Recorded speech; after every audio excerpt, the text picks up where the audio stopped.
What kind of a damn penguin car, all right? Anyway, he goes across the street to the 7-Eleven to kill some time to get an ice cream. Penguins love ice cream. Really? Sure. But because he's got no hands, the poor little guy gets the ice cream all over his beak. It's going somewhere. So he goes back to the mechanic. The guy tells him, looks like you blew a seal. The penguin tells him, no, that's just a little ice cream.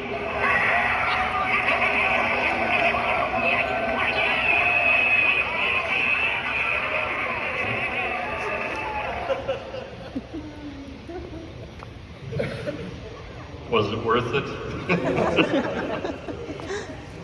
Well, it's a free lunch, okay? Anyway, he shows me this video. I'm on the floor practically, and we're off to the races. So, for nearly the next 10 years, it was just kind of a natural progression. We were actually crewed together.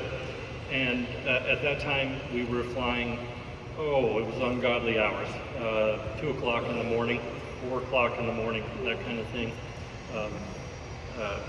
It was awful. Sorry, Frank, it was really bad. I had to change that. So we fly a little earlier now. But during those 10 years, we solved problems for the world, right? We laughed a whole bunch, we bitched a whole bunch about things. We conspired to make mosquito control better. That's really where I learned about his commitment to the mission. And we nearly died together on at least 2 occasions. I'll tell you one night, and there's a whole bunch of stories, and every pilot has them, but we had just done something over here around County Barn, and it was pushing 4:30 in the morning. I had been teaching till 10 p.m. and I was exhausted. Chris was exhausted, and so as we fly along, the little GPS would paint a line, and we couldn't. We had a routine for how to avoid towers and this and that and the other thing. Anyway, we finished the whole thing. It was beautiful, right? Nice straight lines. He was real big about that. I'm sure the pilots will tell you. And he said, well, we got a couple gallons left and there's a little bit in there. Why don't we go squeeze this in? I said, oh, okay, fine, sure. And you ever been so tired that you don't know whether you're awake or asleep? Well, when you're going 150 miles an hour at 300 feet with night vision goggles on, it's hot as hell and it's noisy. That's probably a pretty dangerous little cocktail. So we come back around and we're flying along, and because the paint on the screen now hides where the obstacles are, we were both momentarily lost as to where we were, until we saw a flashing light right out the window, which is the top of the tower. And I think it took about a nanosecond for each of us, but we both yanked on the controls, went up over the top, and then we started to say how grateful we were to be still alive. Then it became a running joke with us. We took it very seriously, of course, and he was the king of reconnaissance. But I told him that it would have been okay because atoms, which are the basic, what makes up the universe, they're mostly empty space. So we would have actually traveled right through that tower because it's mostly empty space. And he said, that's a good one. So anyway, some famous paraphrased quotes. And you need to say this with the cigarette in hand. One day he said to Mark Prince, Mark said something about something making him have an allergic reaction, and it was just off the cuff. Chris is sitting here on his 30th cigarette of the hour, or whatever it was, and he says, I shall be awash in schadenfreude when your epiglottis slams shut and you die. It was just absolutely poetic and ridiculous at the same time.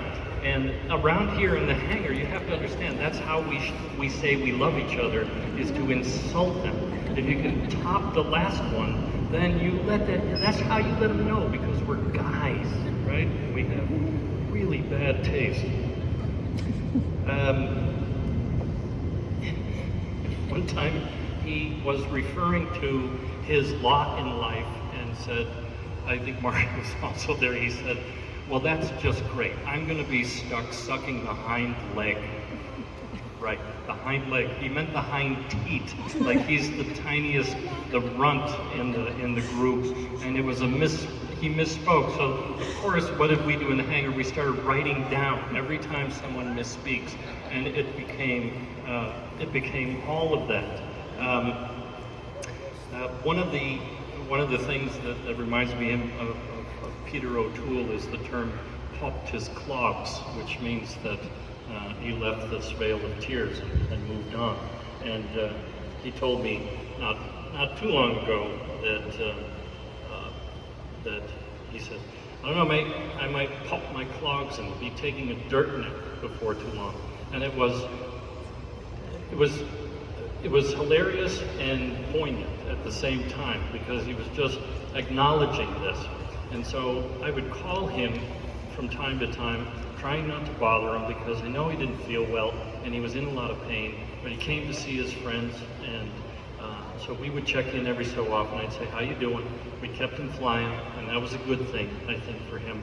But what was truly remarkable is that all of this filth and rubbish and whatever just washes away, because on the phone he's trying to comfort me. He's trying to tell me that it's going to be okay. It blows my mind. That's what friendship is.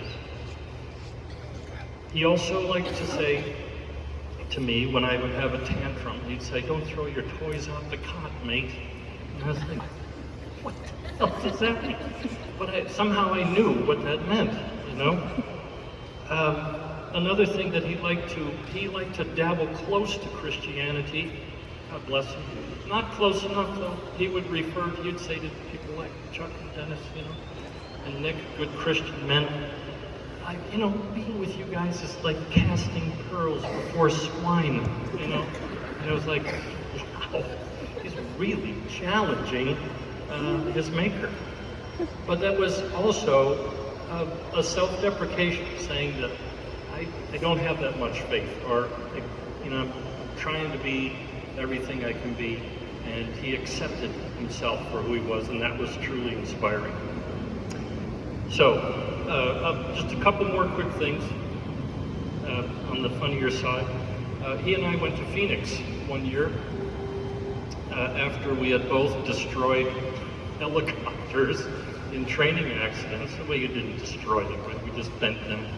I was first. I was flying with Chuck, and had a little situation where the tail fell off of the helicopter, and luckily we didn't take off again.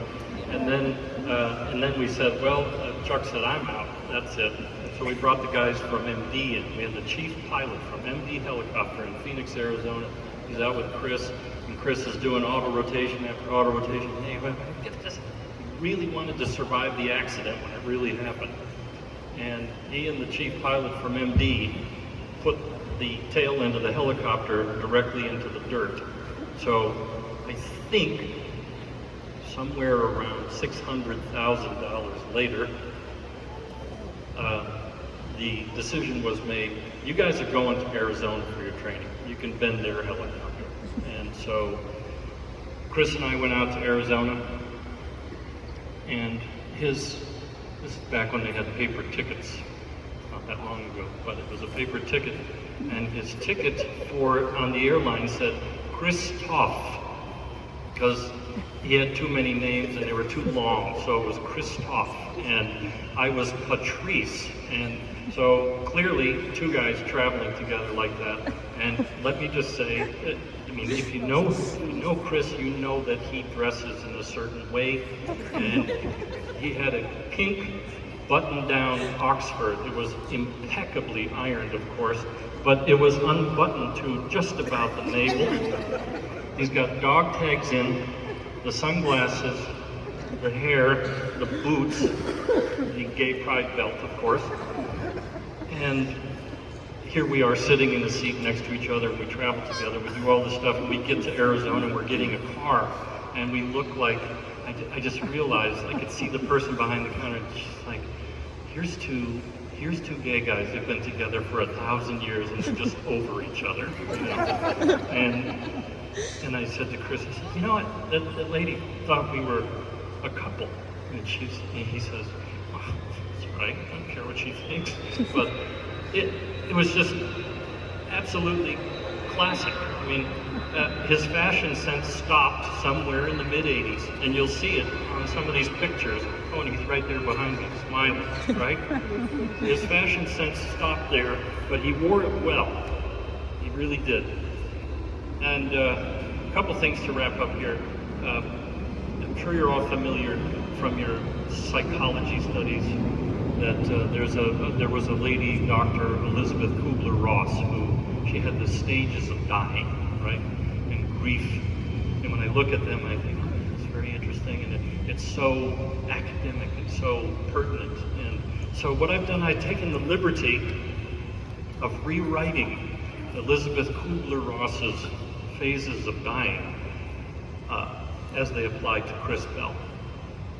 The first stage is denial, like this is not going to happen to me.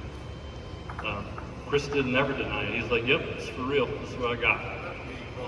He called me at some point and said, I think I have an appendicitis, and then it went from there and it got worse and worse, etc. But he never went through denial. Anger, he had a little bit of that, but he just told me, and others, I'm sure, that those caring for him were just not paying attention. They were incompetent. How can this be? It's ridiculous. Then comes the bargaining phase of Elizabeth Kubler-Ross's thing, where you start to make a deal with God, right? And Chris decided to smoke more. He said, Doc said it would be really bad for me if I stopped smoking right now. And I was like, oh, okay. Then the depression phase. I can tell you, I've known some people for a long time. I've known Chris for a good while, but I don't claim to be as intimately knowledgeable as, say, Jeannie. But the depression phase, he would have called that BS, utter and complete. I'm not going to be depressed. I'm going to work. I'm going to go be with my friends, my work family. And at that point, that was his resolution. That's how this is going to work. And then finally, the last phase is acceptance. And what I saw in Chris was the statement, you have to catch me if you want me, death. And I still think that much like those cartoons where the wind blows so hard that it blows your hair off and your clothing and your flesh and your bones and whatever, that's just kind of how it was with him. He just kept moving forward because that's all he knew to do. And it was truly, truly inspiring and remarkable. So in a quasi attempt at faith, there's a minister who writes some very, very excellent books. His name's Fred Beckner. And he says, here is the world, much like you would say to a newborn child, here's the world. Beautiful and terrible things will happen, but do not be afraid. And that's how Chris lived. God bless him. We lift your spirit today, Chris, and we celebrate your life, and we miss you terribly. Thank you very much.